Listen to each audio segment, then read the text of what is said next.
আপনারা জানেন বর্তমানে শিক্ষা ব্যবস্থার উপর আমাদের কোনো আস্থা নেই। যে শিক্ষা ব্যবস্থায় অনার্স মাস্টার্স কমপ্লিট করার পরেও আপনি আনেন আমার সামনে মাস্টার্স কমপ্লিট করা বিসিএস ক্যাডার আনেন 10 জনকে, 9 জনে সূরা ফাতিহা শুদ্ধ করে পড়তে পারে কিনা আপনারা দেখতে পারবেন। 10টা বিসিএস ক্যাডার আনেন যারা বাংলাদেশের ফার্স্ট ক্লাস নাগরিক, ফার্স্ট ক্লাস সরকারি চাকরিজীবী এবং যারা সবচেয়ে বেশি শিক্ষিত লোক বাংলাদেশের, আনেন সূরা ফাতিহা শুদ্ধ করে বলতে পারবে না। কথায় মিথ্যা বললাম নাকি? এই বাংলাদেশের প্রচলিত শিক্ষা ব্যবস্থায় আপনার সন্তান কখনোই মানুষ হবে না। এই জন্য আপনার সন্তানকে সর্বপ্রথম যে কাজটা করতে হবে সেটা হচ্ছে পারিবারিক শিক্ষা দিতে হবে তাকে। পারিবারিকভাবে পরিবার থেকেই তাকে ইসলাম শিক্ষা দিতে হবে। কিশোর বয়সে সে যেন ইসলামের মৌলিক বিষয়গুলি জানে। আর পারিবারিক শিক্ষার অন্যতম শিক্ষা হল মক্তব শিক্ষা। কিন্তু দুঃখ এবং পরিতাপের বিষয়, অনেক আদরের সন্তান দেখি সারাদিনই খুব আদর করে স্নেহ করে কুলে নেই, দোকানে সারাদিনই মজা খাচ্ছে, মানে আদরের কোনো শেষ নাই, কিন্তু বাচ্চাটা মক্তবে নাই।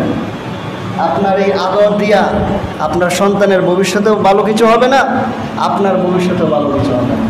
আপনার সন্তানকে আপনি দিন শিক্ষা না দেওয়ার কারণে সে যদি দিন শিখতে না পারে, জাহান্নামী হয়, তাহলে কিয়ামতের মাঠে সে আপনার নামে মামলা করবে, বলবে আল্লাহ আমাকে জাহান্নামে দেওয়ার আগে আমার পিতাকে আমার সামনে আনেন। আমি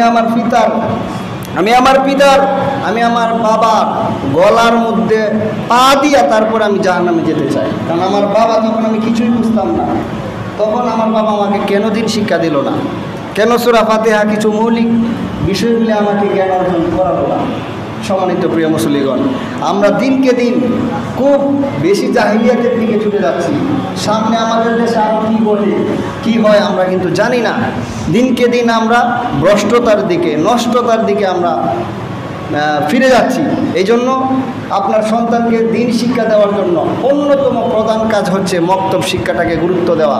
অবশ্যই আপনি যদি আপনার সন্তানকে ভালোবাসেন তাহলে আপনার সন্তানকে মক্তবে প্রতিদিন আসছে কিনা সেটা আপনি নিশ্চিত করবেন। আপনি যদি আপনার সন্তানের মক্তব শিক্ষা নিশ্চিত না করেন, তার মানে হচ্ছে আপনি আপনার সন্তানকে ভালোবাসেন না। এটা হচ্ছে মিথ্যা ভাষা। এই ভাষা দিয়ে আপনার সন্তানের কল্যাণ হবে না। আপনি যদি আপনার সন্তানকে দিন শিক্ষা না দেন তাহলে শেষ বয়সে আপনাকে বৃদ্ধাশ্রমে থাকতে হবে। আমরা তো এখন দেখি বড় বড় চাকরিজীবীরা, শহরে বড় লোকেরা, তাদের সন্তানেরা তাদের ব্যস্ততার কারণে তাদের পিতামাতাকে বৃদ্ধাশ্রমে রেখে আসে। সেদিন খুব বেশি দূরে না যেদিন গ্রামগঞ্জের পিতামাতারাও বৃদ্ধাশ্রমে আশ্রয় নেবে। গ্রামগঞ্জের পিতামাতারাও বৃদ্ধাশ্রমে আশ্রয় নেবে। ওই পিতামাতাদের ভুলের কারণে যত পিতামাতা বৃদ্ধাশ্রমে আছে, আমি বলবো আপনি সারা দেশে চিরুনি অভিযান চালায় দেখেন তো কোনো আলেমের পিতামাতা বৃদ্ধাশ্রমে আছে কিনা। মৌলিক দিন জানে, দিন বুঝে, হালাল হারাম বুঝে, এরকম কোনো সন্তানের পিতামাতা বৃদ্ধাশ্রমে আছে কিনা। অধিকাংশ বৃদ্ধাশ্রমের পিতামাতারা গিয়া দেখবেন তাদের সন্তানেরা ফার্স্ট ক্লাস চাকরি করে, ইউরোপ আমেরিকাতে থাকে, অনেক বড় বড় জায়গায় তাদের অবস্থান। ওই সকল পিতামাতারা থাকে বৃদ্ধাশ্রমে। তো আপনি বৃদ্ধাশ্রমে যেতে না চান, আপনার সন্তানকে মক্তবে পাঠান। 3 থেকে 4 বছর বয়স যারা মুখ ফুটে কথা বলতে পারে, আব্বু আম্মু ডাকতে পারে, এমন সন্তানদেরকেও মক্তবে পাঠান।